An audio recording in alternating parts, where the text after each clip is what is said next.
Today, let's clear things up about episode 3. Crunchyroll got the message as they finally fixed the subtitles, which we are all super happy about. So I assume you guys actually start to kind of understand what's going on now as the subtitles now work, but it's still a little fast paced in my opinion, so let's break it down. First of all, the Secret Order gets introduced, which is one of the secret organizations in Lord of the Mysteries, which primarily monopolizes the Seer pathway, which is the pathway Klein is the Sequence 9 of. The fact that they monopolize the Seer pathway is also why the Nighthawks didn't have the sequences above Sequence 9 of the Seer pathway, and why Klein getting the name of the Sequence 8 was such a big deal. They mostly have no way of getting the formula and name of the different potions from the Seer pathway.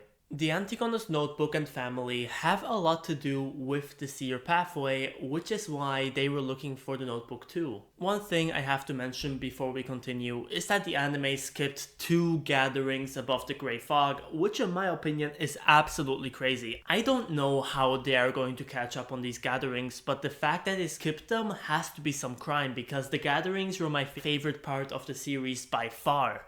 My theory is that they're going to combine the 2 gatherings into one somehow. We will see how they will handle this. Now let's clarify what Janus Gate and sealed artifacts are.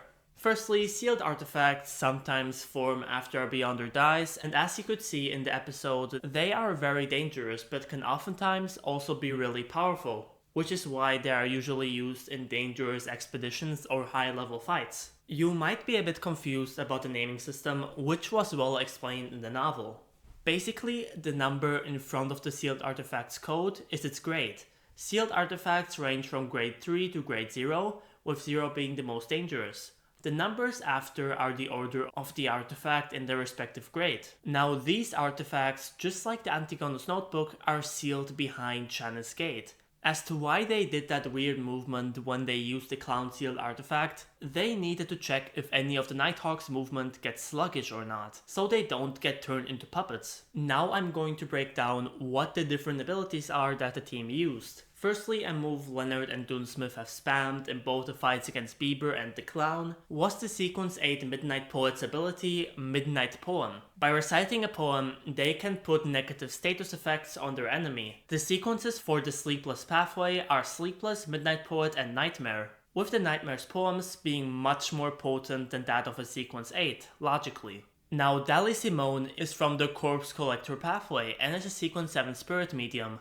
She can use a ton of different abilities related to spirits, which she can control to a certain extent too. The Clown's powers I will not spoil as they will be explained later.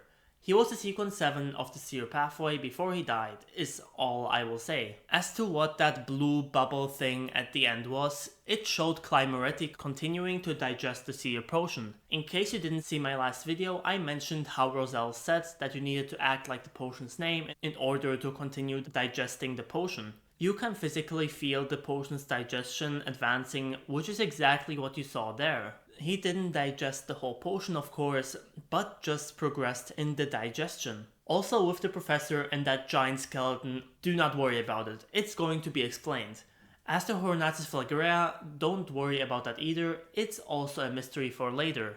It's called Lord of the Mysteries for a reason. There are just so many mysteries in this series that get introduced very early on and get wrapped up like way later. Anyways, that's all. I hope this cleared some stuff up. Thanks for watching.